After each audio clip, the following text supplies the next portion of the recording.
Welcome back to CSM After Dark, episode 4. Got me, Coop, and Sawyer again, like normal. Um, it's been a minute. It's been like a month since we posted a video, or not a video, but a podcast. Anything happening in the hunting world, Cooper? You've been doing any hunting, any fishing? Mm, Not really, no. I've been too busy with work to go turkey hunting, and the turkeys just haven't even been out there recently. And I've been fishing a little bit, but it just hasn't been any good because it's been raining for like the past week. Caught any big ones? What's that? I said, have you caught any big ones yet? Like, or what's like the biggest catch so far? Just like a 3 pound bass. Hmm. Sawyer, you had any action recently in the turkeys or fishing? Yeah, could have shot a turkey, but the camera decided to shut off, so I decided to not shoot a turkey. But ever since then, I haven't really had much action turkey. I haven't seen it a ton, but in the fishing world, well, I think one time I caught two 1 pounders or less. They were just little tiny dinks. But it Yeah, should start heating up soon. It's getting nice out. If the rain would yeah, stop, that'd be nice. yeah. Always rainy in the spring. That's dedication, though. At least you're waiting for the camera to, be Yeah, I ready. Because I shoot, remember, and I kind I of think regret it, but it's that's alright. all right. Um, no, because It'll I just mean, last year, la it'll be more rewarding whenever I kill one. yeah, that's very true. But I know last year Cooper had a GoPro malfunction. We would have had a pretty good turkey video. I know that, but gotta have the Yeah. lovely camera I malfunctions early on in the YouTube career. think I explained that in the last episode. Yeah, I believe he did. But today we're just gonna, for this first starters, we're gonna go over turkey hunting, just kind of the basic equipment that you guys use, just like for instance, we'll start with like, your weapon of choice. I'll go with you, Cooper. Your weapon of choice, the shells you kind of use with it. Uh, I'm not like a huge turkey hunting guy, but when I go, I'll take out the SX4 and just like some Remington turkey slugs. And I'm not even like much of a caller. I just have one of those slate calls that I use, and Yeah. I'm not even like that great at it. But I mean, where I usually like to go, you don't really need a call as much because the turkeys just naturally go there anyways. So, What kind of yeah. decoys you using? Because I know you guys kind of bounce around between different decoys. I think they're like Avian X, aren't they? I think they are. Kind of have a mix of decoys, but mainly What's your Avian X. what's your go-to setup? And like, because I know you like hunting the field. Like, how do you just toss them out there randomly, or Yeah, I just like place them like, I don't know, like 25 yards in front of me. And it doesn't really matter how they are placed, really. yeah. I actually I was watching a podcast the other day, and somebody was talking about how they think turkeys or decoys in turkey hunting is kind of cheating. They think because a lot of times you could be Oh an yeah, I awful saw. caller and or not even call at all, and they just see your decoy and come flying to it. If like you're down at a ridge or up at top of the ridge, they like might Hmm. just come swooping in towards you. Which I mean, I don't I know. definitely disagree with that No, Yeah, because I think he was nine specifically. times, or well, 9 times out of 10, the turkey does not even care about your decoys. Like, I've only ever had it once where the turkeys run into my decoys. I've had it So, multiple times, and I think he was specifically talking about a like Jake, or I guess it would just be a Jake. 'Cause I don't think they really make Tom decoys. I think it was a Jake in full strut like with full like its fan strut. out and Yeah, everything, because they just like see that and they just throw themselves at it. And even with my Jake decoys, they just come running in and go crazy yeah. over it. Well, it's also like I feel like turkey hunting can be very overlooked, but also overrated, but at the same time also underrated because I feel like you Hmm. have turkey hunting because I've only done it a handful of times, and the times I've gone, it's actually been quite exciting. However, I feel like it's a mix of deer hunting and like semi duck hunting because you're actively calling. But to me, I feel like you shoot a very big tom, let's say, even with like, let's say it's a 3-year-old tom or 4-year-old tom with a 11-inch beard. Like, I feel like that doesn't even compare to like a limit of ducks, in my opinion.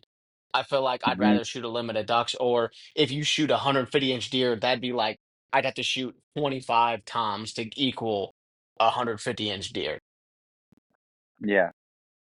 That's where I feel it's kind of a little, I don't want to say overrated, but like I'd honestly probably say it's pretty honestly rated with a lot of hunters because you don't do a ton of work for turkeys besides maybe mow down a field.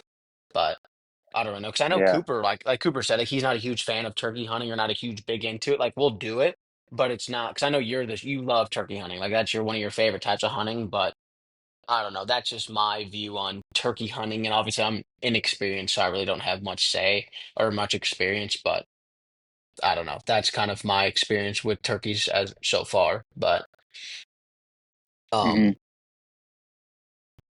do you guys? I got a question because I always see turkey hunting like people. They always like, oh, they know where they roost and they sit in a certain spot waiting for them to come down off the roost. Or I've even seen like a Chris B video where he's literally his blind is literally 100 yards from where the one's roosting up in a tree, and then at like 9 o'clock it finally flew down or something right onto his decoy. Do you hunt near a roost or do you try to stay clear of a roost?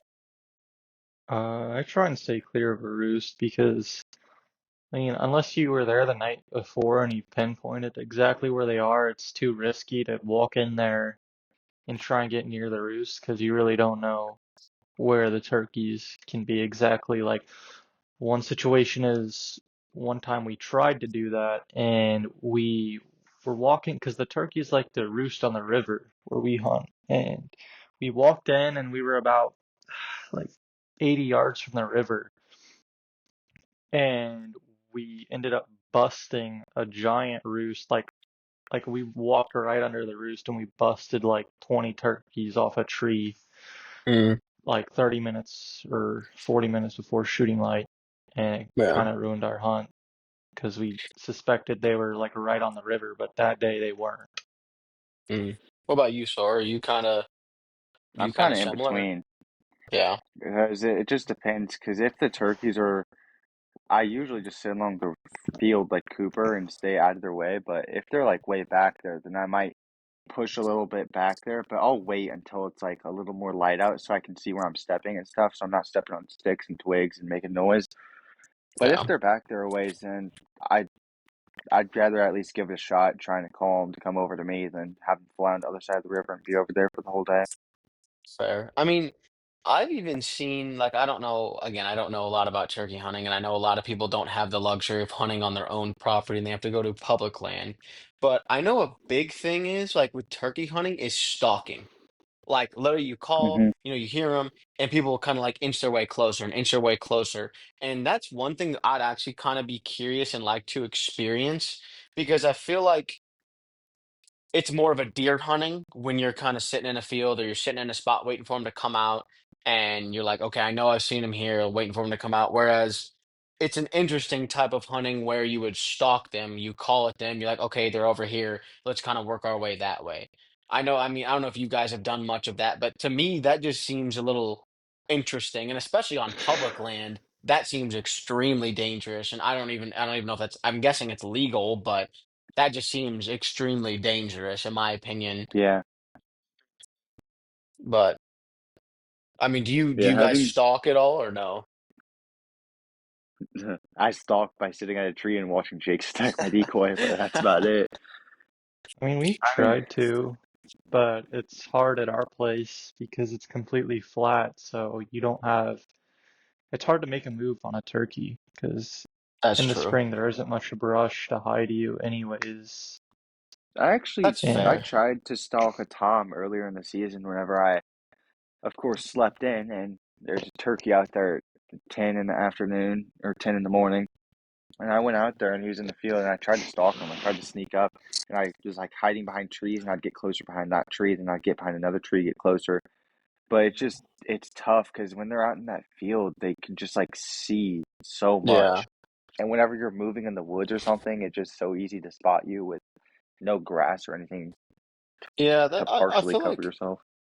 I feel like a lot of public land or a lot of like I mean not out east, but like out west, like a lot of them do it in like the mountain, more like hilly Hmm. territories, and they can like get underneath the hill and kind of like sneak up the hill and get onto people. And I mean I can see where that would be advantage, you know, but I'm guessing we're gonna the fans are gonna be or the viewers I should say are gonna be planning to hopefully see a turkey video. I would guess should be able to at least Yeah, shoot one on film. If not, I mean that's just kind of how it goes. And I mean I hate to say it, that's hunting. You know, I mean it's hard enough to harvest an animal. It's even harder to record it.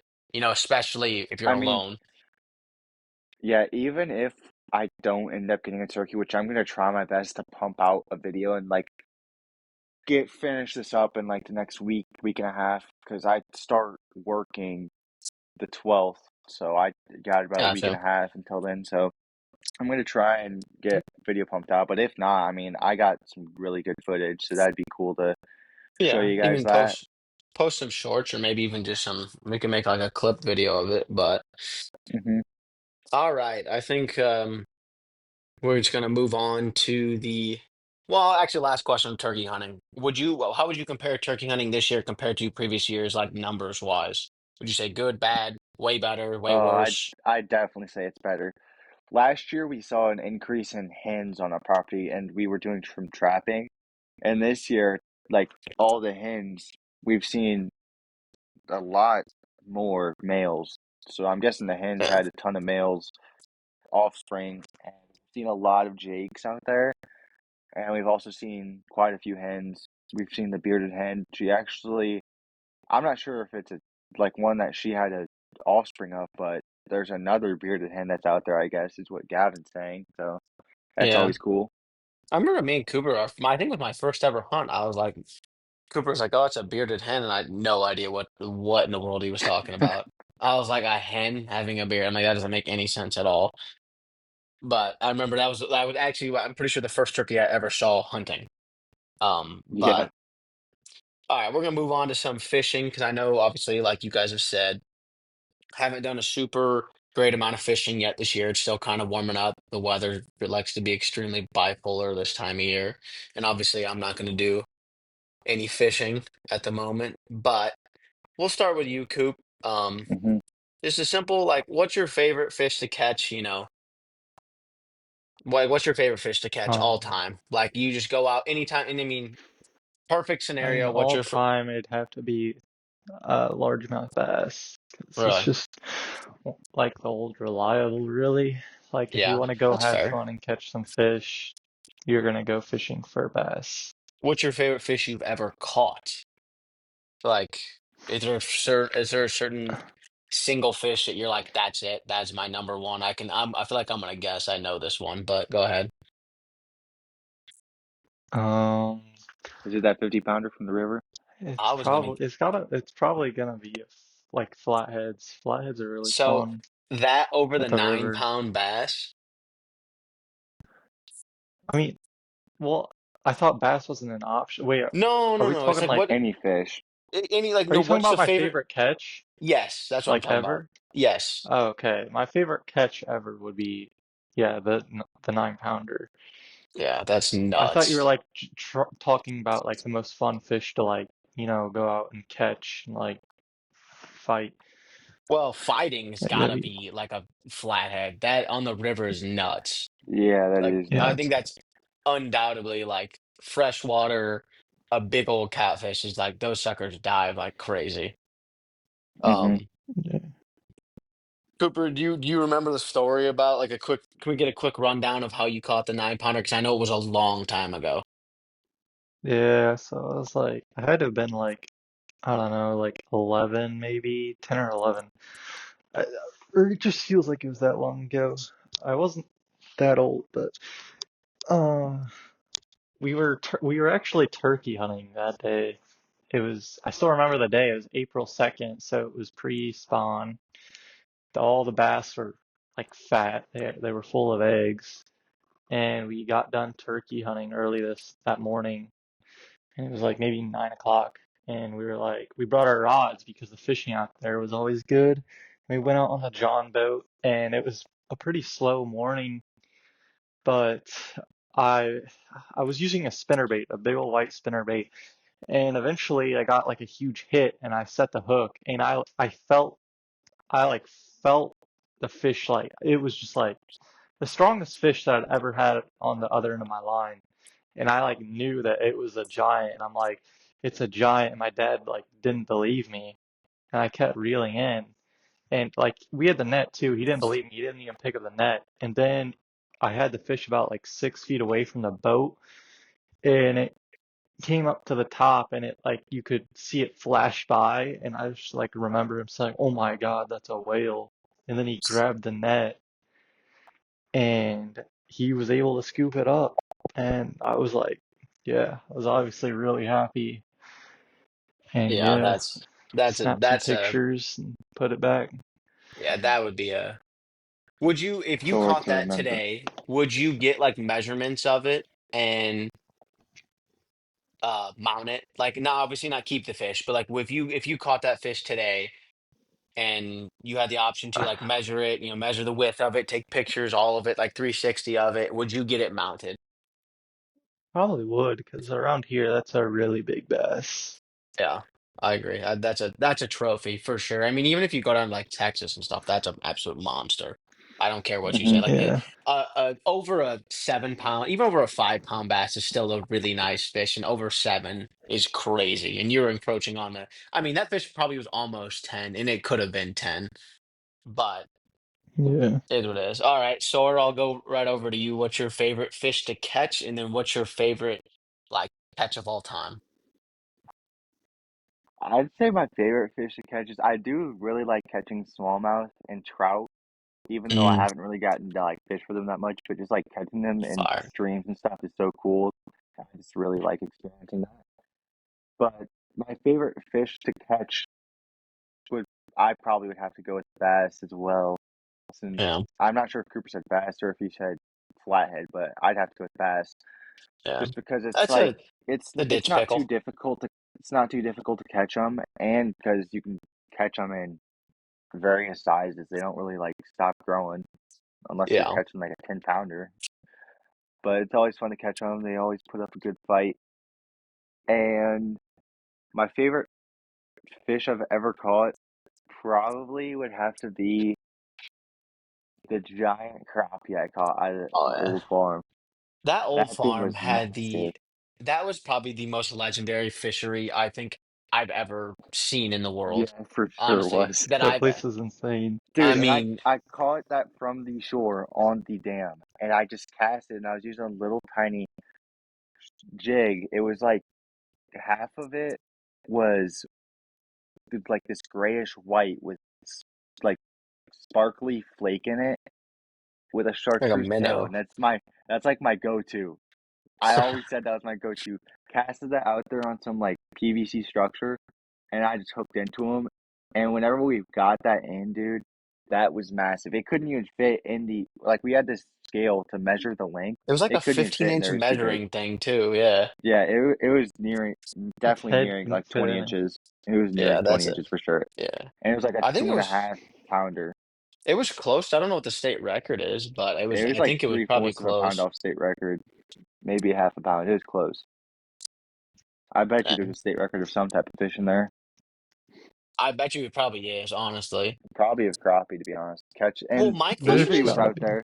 Avery was out there, and he caught one close to the same size. There might be a state record bass in there. Like that's the oh, perfect place to like catch like a 12 pounder out of. Like oh, it for has, sure. it's not overfished. The fish have like what they need to grow that size. For sure. 100%. And I mean, it says right here that the 4 pounds, 8.8 ounces is freaking, oh my gosh, that is absolutely ridiculous. Is the crappie, it was caught in 2017, is the world or the Illinois state record crappie. Hmm. All right, I'm gonna find the best is the world's the Illinois state record Smalley is 7 pounds 3 ounces, which is massive, and Yeah, it thirteen is one. massive. is the freaking largemouth bass. That is absolutely ridiculous. That was caught in 1976. That's how long that record has been held. That's insane. Jeez. I If haven't even anything, caught a bass as big as a smallmouth. if Caught a anything, largemouth as big as a smallmouth.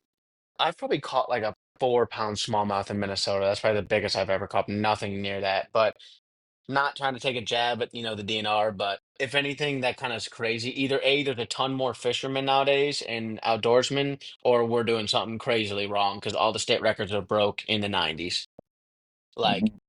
or 70s. Like literally all like the muskie, the lake trout, the hybrid sunfish, all that stuff is like most of them are broken in like the early 90s or the 70s or like 70s to 90s. I don't know what they were doing back then, but it was working. But my favorite fish to catch, if I had to go be honest with you, it's hard to pass over a bass, but I'm not going to say a largemouth bass just because it's too basic, too common. And to be honest, I've caught way too many small largemouth bass that have just ruined my day. And you get tired of catching the 1 pound bass. I'm just going to say that. But honestly, I would have to say it's hard because I'm with Sawyer on this. Like, I would love to trout fish more often. I think if I trout fish more often, they would be more on the fun side for me to catch. I enjoy catching trout because to me they're pretty unique. Um, Muskie is another really fun one to catch. Walleye is another absolutely fun one, but honestly, I'd have to say a black crappie. Like when you get into a school of 10, 11, 12 inch black crappie and the occasional like 13, 14 inch in a lake, and you're catching in 30 minutes, you're catching a fish every other cast, like that's absolutely so hard to beat, in my opinion. Um, and I don't know.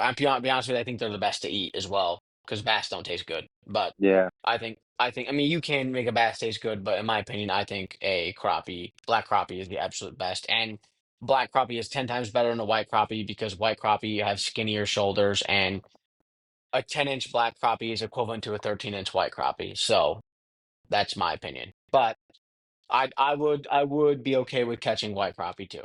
But my favorite fish I've ever caught, I think I caught a 27. Oh, this is hard. It's tied between two because I caught like a 27-inch tiger muskie on a fly rod, which took me like 3, 4 days of fishing to catch. But I also caught a 29 and like 3/4 inch walleye, which was absolutely massive. So it's probably tied between those two. I think the more difficult one was the muskie on the fly rod, just because I think fly fishing is very underrated and extremely difficult. But Hmm. Cooper, what is your favorite time of year to fish? Like your absolute, you had to pick one time of year to fish for the rest of your life. What would it be? Spring, early summer, late summer, or fall? It's a hard one. Um, because I really see a lot of people don't like this summer, but one thing I love about the summer is the top water Yep, aspect of it. great call. It's I like agree. some of the most fun fishing, but then like I don't know, I can't really have an opinion on that because like if I'm going for say I'm going to catch if I'm after a really big bass, then I would pick the spring probably. Yeah. But if I just want to have the most fun, I would pick the summer and top water fishing because I can't Well, really give pick us a month. because Give us a month that you would fish the most. Like if you like, would that what would that month be? Like if you had to pick a month to fish, that like the only month you could ever fish again. May. Yeah, It'd be that's a good. May. That's a pretty good choice. So you're gonna say like a late spring, early summer is what you're gonna say. But or Sawyer, do you have a preference? Honestly, no. I'm just like going along with Cooper. I really enjoy topwater fishing, so I'd probably have to Yeah, go somewhere midsummer, like July, something like that, when it's nice really. and warm out and those fish are biting Yeah. topwater. Just nothing beats that. Throwing some topwater and seeing the bass hit it. See, But that I is mean, hard. Yeah. Go ahead. Sorry. it is really fun when you're fishing in the fall or something and you got those big bass fighting. That's really True. fun. Very true. I mean, the hard part for me about the fall is my mind's on one thing. and that's hunting. Yeah, that's After why that's why I a- didn't say the fall because I just don't after fish oh, during the for fall. sure. 100%. I agree with you on that because let's be honest. In Illinois here, once you hit August, like once you hit like mid-July, it gets miserable outside. In August, for like outdoor activities, August has got to be one of the worst because of how hot it gets and how humid it is, and you literally don't want to do a thing at all. And then September comes knocking, dove hunting opens up, teal hunting opens up, early goose opens up. So then your mind instantly says, screw that. I'm not gonna go fishing. I'm gonna go hunting. And then after that, you're not, let's be honest, once October hits, you're not fishing either. Like, cause then you're into deer mind. But that's a hard one because I'm with you guys both. Like, I think like even like for me, like fly fishing with a popper or even just frog fishing in general with like a bait caster is gotta be one of the greatest experiences ever. Like if a bass blows up a top water like a jitterbug, which I'll never ever use again. It's a terrible lure. Not really. It's great, but it hurts. Jitterbait, you mean? Jitterbug. I thought it was I like a don't know. I jitterbug. don't know what it's called exactly, but that was Cooper, I don't Cooper, know. you know. Jitterbug really isn't a great topwater lure I out don't. of all Yeah, the topwater lures. yeah. that's Never just used It's I've that's. ki- never used the water it's like a spot beginner ever again. lure. I've never used the water spot. It We was we all have stories as to why that's not. We're not going to use certain lures, but frog fishing in like July, like you said, it's real hot, is probably one of the best. But I'm gonna have to go with you guys as well. I think May is probably the best, just because you never know what you're gonna catch. You don't know if you're gonna catch a catfish. The crappie are biting, the bass are biting. Everything's usually pretty aggressive in May, so that's what I would say as well. Um, Cooper, I'm gonna hit you with two questions. As the last fishing question, I guess, before we get into the controversial topic of the episode. What is like your favorite bait to use, and like what do you like? Are you like casting like a spinning reel, bait casting reel? Like what do you like? What's your go-to? My go-to reel, Yeah, like let's just say like your number one combo. Like I'm using this 9 times out of 10 when I go fishing. my Shimano DC reel Oh my God, with what a my loser! Shields rod. I forget exactly which model the rod is, but I love that What reel. do you have a number one like favorite lure of all time? Mm, yeah, White spin, spinnerbait after we caught that white giant one. spinner bait. nah, spinnerbaits. Nah, spinnerbaits are situational. Uh, Like an all-time lure that you can pull out most of the year and it's gonna catch I'd fish. say a big swim bait. That's a, I mean, Uh, yeah. I mean, you're hunting for big fish. I or agree with that. a swim bait or a glide bait. Yeah, it's kind Because of like similar. Yeah, it's a fun bait to use when you're after big bass. I agree. Especially in Hmm. the ponds and stuff we fish, you don't want to catch all the tiny ones all the time. But Store, go ahead. You're up. Well, What's your favorite? I don't you don't I know not everybody knows all the brands and everything, but what's I know your oh, is Sour's it? favorite lure. Yeah, I think everybody knows that one. But we'll get into that after I explain the rad and the reel. what's the I rod have and a reel? I have a Shields brand rod. It's just some cheap like $50 rod, but I mean it gets the job done. So haven't had an Yeah. issue with it since I snapped the last one. But yeah, so the reel I have a Shimano reel. It's similar to the DC or whatever Cooper has. I think it's the like One step down. No, version down. Yeah, I think it's yeah, one I step think it is. down because Cooper's It's a is like cool the nice color. one. Yeah, It's like Cooper's is that a that nice one with army that chip green, in it. yeah. Yeah. Cooper needs a computer to cast. Hmm. Mhm. But yeah, and then my favorite lure, all time favorite, would have to go with the green pumpkin Senko with the chartreuse tip Oh tail. I my mean, you could just God, catch. I can bro. catch any. I caught I every knew it. single. I caught every single species on that dude. That is so Every true. freshwater species around here. And the thing is, you can have it weedless, you can have it wacky, and you can catch every species on it. But we Like, need we need to what get him gets a better than that? sponsor. We need I've to get caught him a catfish on sponsor. that. I believe it or not, I have in fact caught bluegill on that before. And I've caught bass, caught crappie, bro. Like any fish will bite that. Bro, It's just, this is the it's truth. incredible. You have caught, I swear to gosh, I have pictures of you I've caught catching multiple catfish on this. a yellow belly bullhead, which is like a very Yes. extremely rare, and then like that's so I've never caught one in my life catfishing, nothing. A yellow belly bullhead, or I think they're called yellow bullhead. I don't know what there are, but I think you've that's caught yellow belly. yeah, you've caught like a 10-pound freaking channel cat. You've caught bass, you've Hmm. caught bluegill. I'm pretty sure you've caught crappie on it. I swear, and you Yeah. that's the only thing. I'm pretty sure you've caught like a turtle before as well. I think everything loves that lure. It's something about the chartreuse tail. Yeah, dude. It's It's out. just It is. Chartreuse is crazy. the greatest color ever. You know what is a hard bait not to call your favorite? A freaking crappie jig. What? That thing catches everything. Yeah, that's true. Crappie jigs catch every like if you're just hunting for That's fish, really good lure. Like, yeah, and it's but like people, whenever you go bass fishing, most people are using bass, which crappie jig can still catch bass, catch crappie, catch bluegill, catch anything. You can even exactly. throw it and try to catch frogs on the shore, which that's also an honorable You also mention for me yeah. for the favorite things to catch. Frogs, love catching frogs, whether it's on a little Yeah, frog you lure do. or if it's on a jig. Those things are I so haven't fun to done that in a catch. long time. We have not done that in a long time. Actually, that is so fun to catch like a massive bullfrog. They literally act just Hmm. like a fish. It is crazy. I never knew that Yeah, until you showed that to me one time, and I was like, oh my God, like they literally just jump at it like a fish. yeah, It's they like go what? crazy for it. But my favorite rod and reel is going to be a little different because I'm not just going to go the basic. You Fly know, rod. if it yeah, it's gonna be a fly rod. But my favorite bait caster is a Mach 2 Luge, the lure and combo. But here's why I'm not gonna say a bait caster.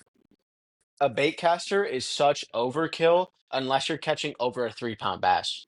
When you're It's catching a 2-pound bass situational. and a 1-pound bass, which is I hate to say around us, that's a very common fish is a 2-pound. You know, maybe a 3 pound's a nice fish around us, a lot of times.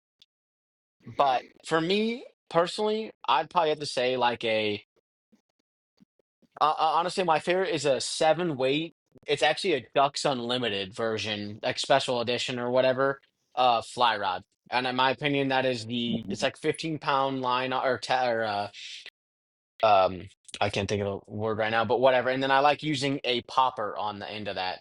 That is probably my number one thing, just because I think a fly rod is a lot more difficult than a normal, and it's a lot more rewarding. So that's my go-to, you know, Your dad's gonna what be mad when he hears it's not one of his fly rods. right? Yeah, buddy. Pissing off. Which I will say, I would like in the future to get a like have a series of making a fly rod on our channel with him. I think that would be pretty enjoyable. Like to just Yeah, make like a CSM cool. like fishing rod. Yeah, I think that would be cool. But the last fishing question, one place. You pick one place, you got a day to fish there anytime of year you want. What fish are you fishing for and like where are you fishing? One place, anywhere in the world. Cooper, go ahead. The old farm. That's a pretty tough one to beat. What time of year? May? Uh, honestly, yeah, May. Okay. Sure. And what are you, I'm guessing you're just gonna mainly be fishing for bass. Bass and the crappie fishing can be on fire too. I'd try That's catching true. crappie. You could go like a morning crappie, afternoon bass type of thing. Yeah, All right, sure. I'm gonna switch it up. I would say the old property, but just to make it different, something that's also I really would like to go and fish again. I'd have to go with the creek that me and Cooper fished in Yellowstone. It was in the Yellowstone Mm. Park, and we went down there, and Cooper had a giant trout on, and it snapped the hook. no, The lure Wow. it was, popped out because you can't have barbs. Yeah, oh, that's that's to what I save. thought it snapped the hook. Yeah, that's But to I mean, it was save so the fun. fish. Yeah. We were sight fishing for the trout in that little creek, and it was probably like 4 feet wide, 5 feet, four, five, Yeah. 6, something like that feet wide. It was really tiny and it was windy. There's bison in the field right over there, and we were just catching Yeah. some trout. For sure. That's one thing that I would like to take a CSM trip out west. I think that would be a blast That would be to sick. go just kind of go fly, just go experience like Yellowstone. Like The like you scenery is said, like insane. yeah, for sure. And like this as a vacation would be awesome, but That and then go to Minnesota, like probably my two. And then also like if we want to stay closer to home, it's called the Driftless area. I think I've talked about it before on here. It's like up in Iowa, Wisconsin, southern Wisconsin. There is like trout streams that are natural. You're not going to catch any Hmm. 30 inch, brown trout, but there is like, stocked trout and natural like brook trout up in there. And it's kind of the similar thing, like real skinny creeks and whatnot. I think that would be a blast to do. But for me, you guys definitely spread it out pretty well. Like Cooper, that's a hard one to beat. That old property shore, I'm with you on that as well. I would love to go out west and fly fish, but for me, I'm gonna go. I'm gonna go probably the end of June, early July. I'm not gonna tell you the place because I'm not giving anybody nothing. It's in Minnesota. I'm gonna go muskie fishing at the place I always go to. Honestly, I'll comment down. I'll comment down below bro, the exact location, guys. bro, yeah, it's private, doesn't matter. Um, but we're definitely not releasing the name of that place, but it's a legendary place. I would like to just go and hunt for muskie on a great day. That'd be absolutely fun. I think that's one thing I would like you two to get to experience. Your heart absolutely drops when you see an absolute massive muskie come out of nowhere and Hmm. just like follow your bait. I mean, your heart drops. It's probably one of the most eerie and cool feelings ever because those things are like dinosaurs. They're so big and all the teeth they have, but that's my go-to would be Minnesota musky fish for a day for sure. And like late spring, early summer. But Yeah. uh, all right, this is the controversy of the fishing world, the good old live scope. Is it cheating? Cooper, yes or no, and kind of give us a little rundown, explain why you think it is or isn't. So I think for tournament fishing, it's cheating, but just because like the guys who are in these tournaments, like they do that for like a living, and I just they can literally become so good at it, like it doesn't even take skill. But like I think if you're just like a regular fisherman, I think it's not cheating. It takes really it takes a lot of hours on it to actually master it, and at the end of the day, it's like you still have to get the fish to bite.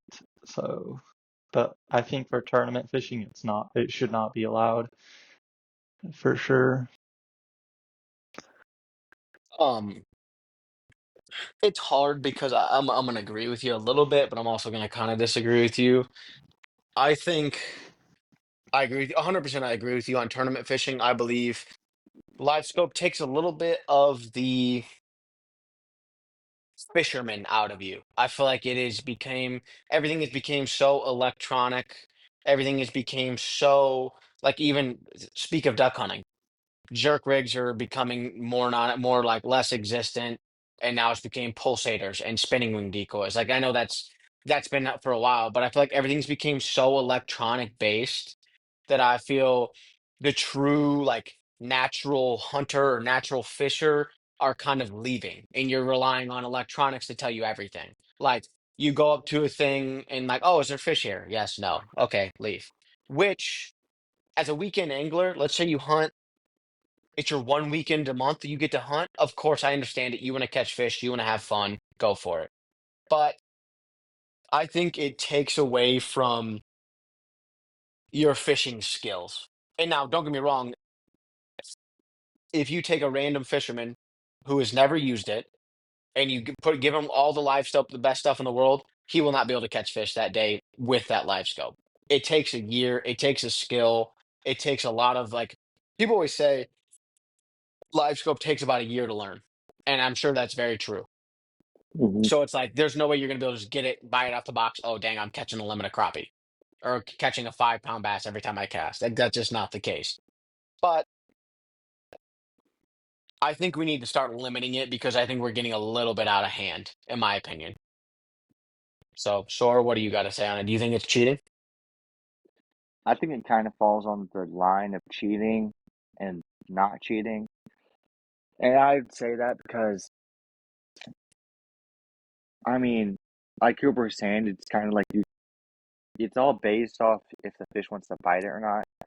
And if you really like know how to fish and like depending on the day where you should be fishing, then I strongly believe that you should be catching the fish wherever you go. You should go to like some rocks and you'll be using certain bait to catch them off the rocks or go into the trees or something. Yeah. Just knowing where to fish at what time. But I think the live scope just like pinpoints it as to where the fish are. But if you're in the general area and you know what you're doing, then you should be able to catch the fish. 'Cause fish have good eyesight. They see that lure and they want to bite it, they'll swim over and they'll get it. Yeah, that's fair. But that's kind of my view on it. Yeah, I mean, obviously, I mean, my next question was like, does it help to have it? I mean, I think that's kind of genuinely obvious. I think obviously it's a help. Obviously, Hmm. like I know your dad has it, right? Which Yeah. would have been cool. I think we need to get him on here eventually and have him talk about it because I think if anybody knows best about it, it'd probably be him because he went from not knowing anything about it to learning it, pretty much by himself and watching stuff on it, and he knows how to do Hmm. it and benefits himself with it. But do you like it? Like honestly, like if you bought a new boat tomorrow and it didn't have live scope on it, would you buy it?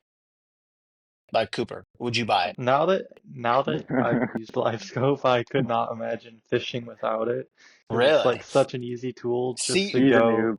He's a and noob, but that's guys. figure my out where the fish are.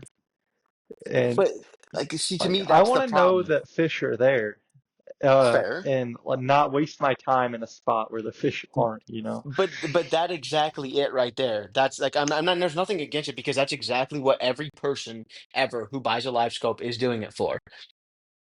It literally to a point is you are no longer you are no longer fishing. You are relying on that electronic to catch the fish for you. Yeah, great. The only skill you have to do is drive the boat over to it and cast your lure. And once you learn where the live scope is and the depth of it, like, oh, how far out do I need to cast? You literally just cast to that spot. You're not even feeling for the bite anymore. You're watching to see if he freaking bites it. It's like, at what point are you not even fishing anymore? That's the part I'm like, all right, bro. You're literally just watching the screen like a little kid and like, oh, is the fish gonna bite it? Oh, there he is. Let's hook. Like, Cooper, are you a little kid that's watching the screen like that? yeah, Because I he know I'm definitely not. is. Yeah, I know he definitely is. But there's Oh, nothing and I hate to say it, they built it for a reason and there's nothing wrong with it, which I agree with you. Like 100% if you have it, utilize it, use it. Like you're right, Cooper. I Let's mean, say you again, like you don't have the time to fish all the time, you're working. Okay, I want to go fishing. I want to catch fish. But at the same time, yeah, that kind of takes the skill of fishing out of it a lot. It takes a decent amount of I skill mean, out of fishing.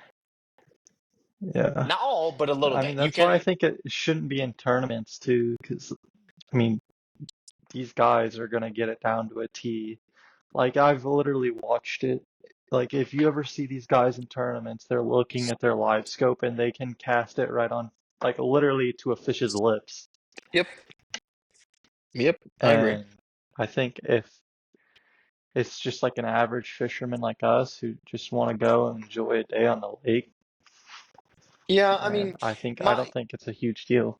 I think the problem I have with it is these people who like we have a with that lake near us, you know what I mean? Like, well, I don't even care. Shelbyville, everybody knows about it.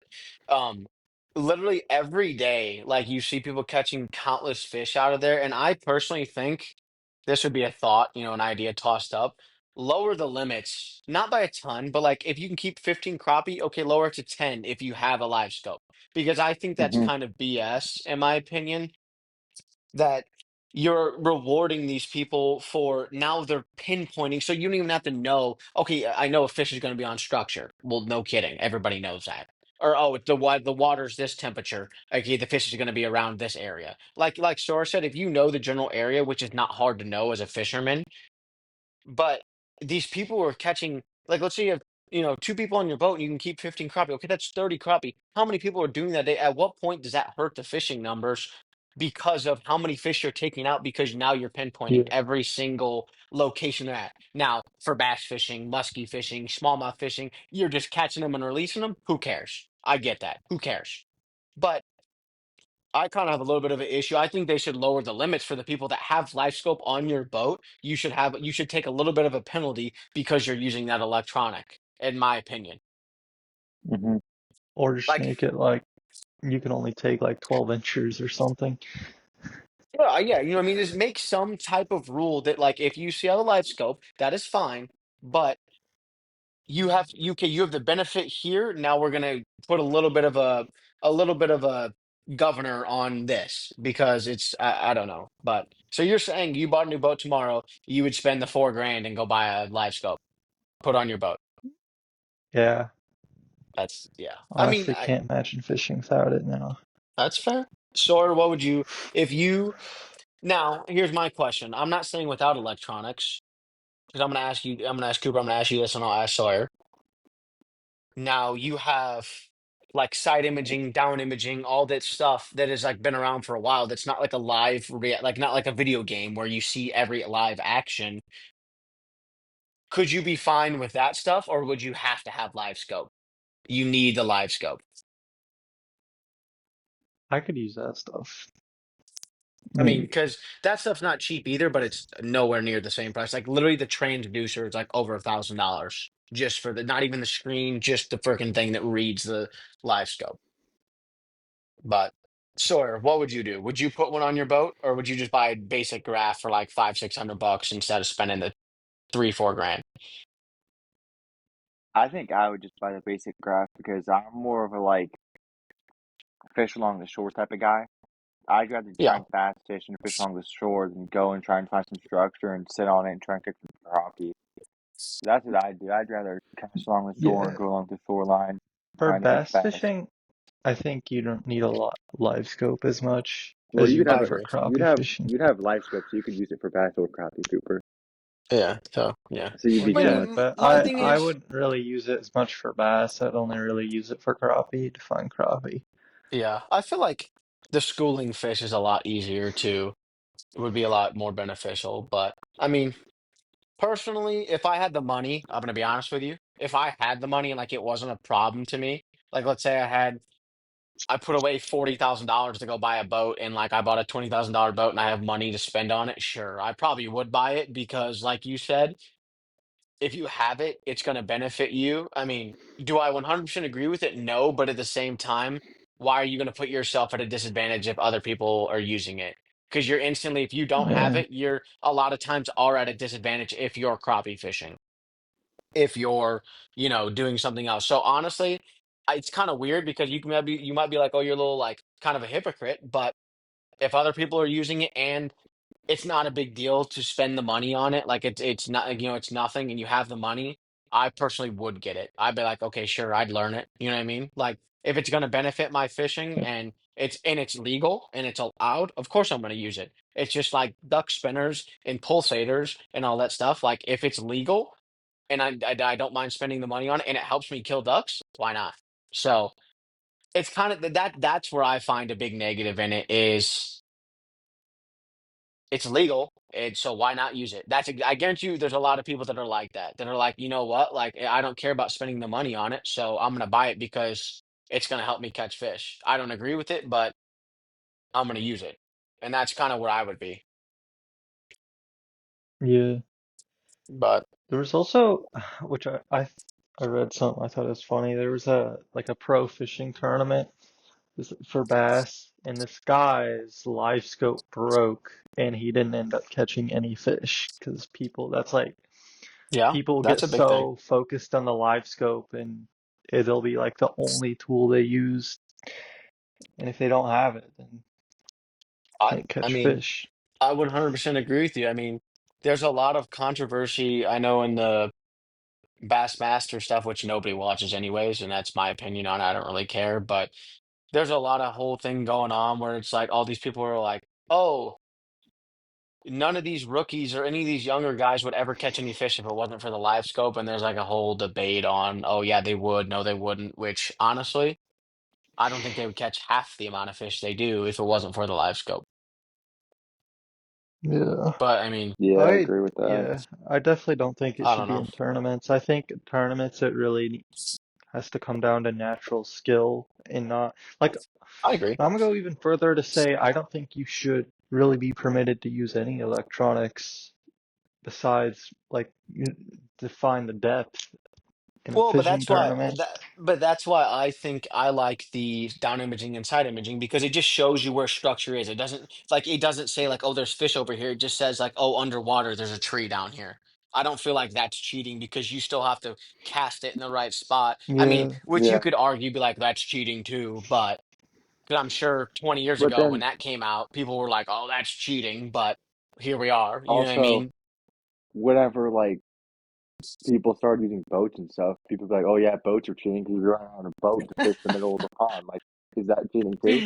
So yeah, Can you just fish from the shore? it really is just like a revolving door of Are what's fishing cheating, rods what's cheating? not. Should you have to use a stick with line on it, Yeah, right. It literally or is. just I mean, that's it. cans like some string and just throw that out by hand? I mean, Or you're joking, but it's like that's so I guarantee you that's so true. Like people along the lines have always been, that's dumb, that's cheating, that's stupid, but I guess that's just evolution of fishing and everything, really. But I don't really have a whole lot else to say on live scope or anything. Um, you guys got anything else to say, Coop? Sure. No. no, nothing I could think of. All right. Well, this was episode 4 of CSM After Dark. Thanks for tuning in. We'll see you on the next one.